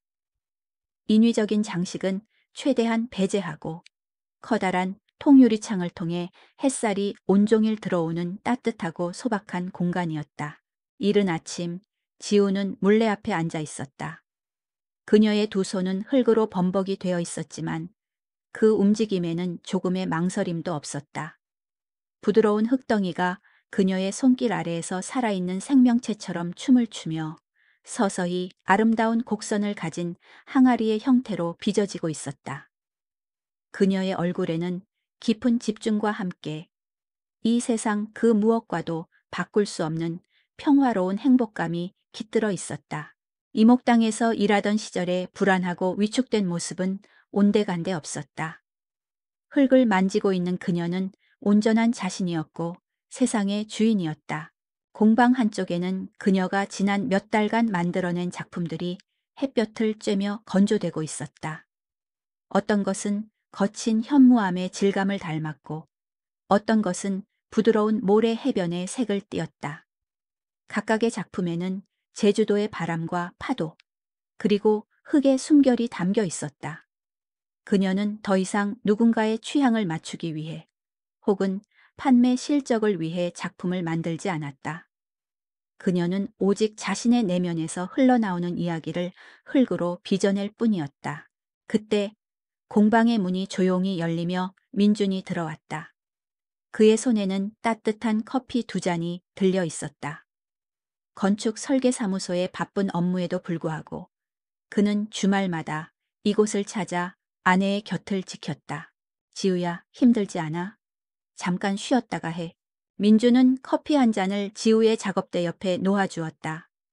그리고는 익숙하게 공방 한쪽 구석에 쌓여 있는 흙을 나르거나 완성된 작품들을 정리하기 시작했다. 그는 여전히 표현이 서툴고 무뚝뚝했지만 이제는 아내의 세계를 이해하고 존중하려 노력하고 있었다. 아내의 손에서 흙이 아름다운 형태로 피어나는 과정을 지켜보는 것이 그에게는 그 어떤 화려한 건축물을 설계하는 것보다 더 큰 경이로움과 기쁨을 주었다. 그는 어머니와 아내 사이에서 벌어졌던 그 모든 일들을 나중에야 알게 되었다. 처음에는 충격과 혼란에 빠졌고 그 다음에는 아내를 지켜주지 못했다는 깊은 죄책감에 시달렸다. 그리고 마지막에는 평생을 차갑고 이기적이라고만 생각했던 어머니의 다른 모습을 보게 되었다.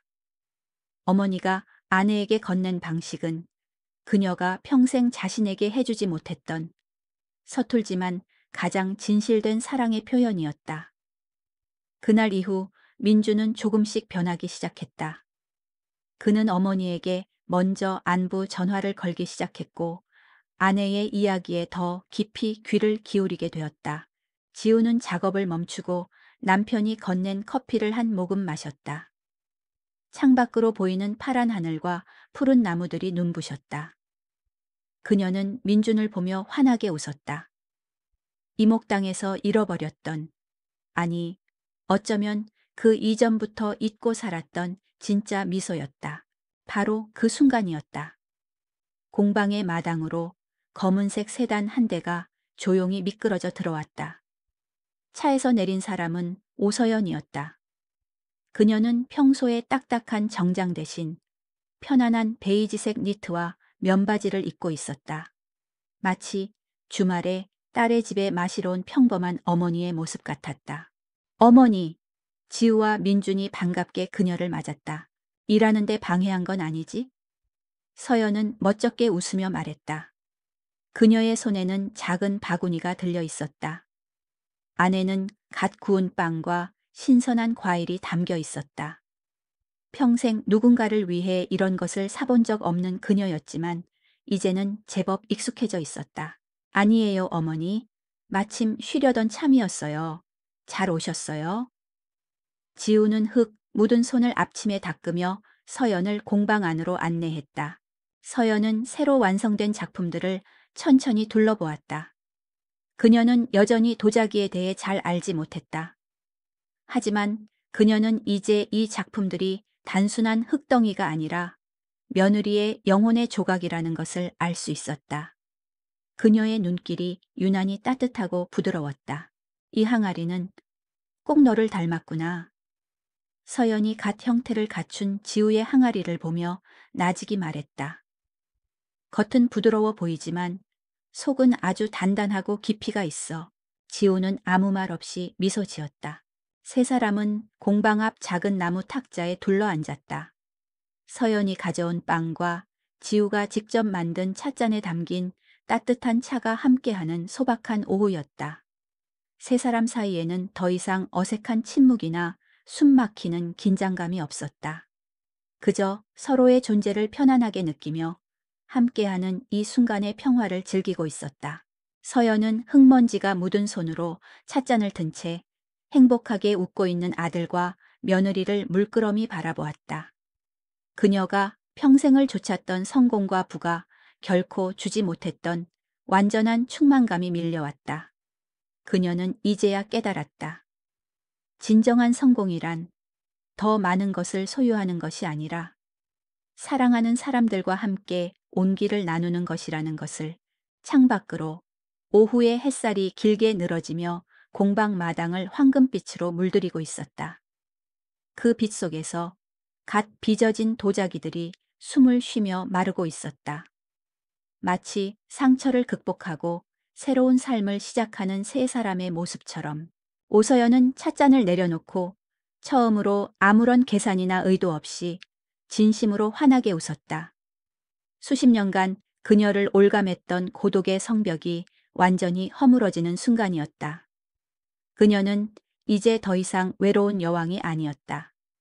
그녀는 한 남자의 어머니였고 한 여자의 시어머니였으며 마침내 사랑하는 가족의 일원이 되어 있었다.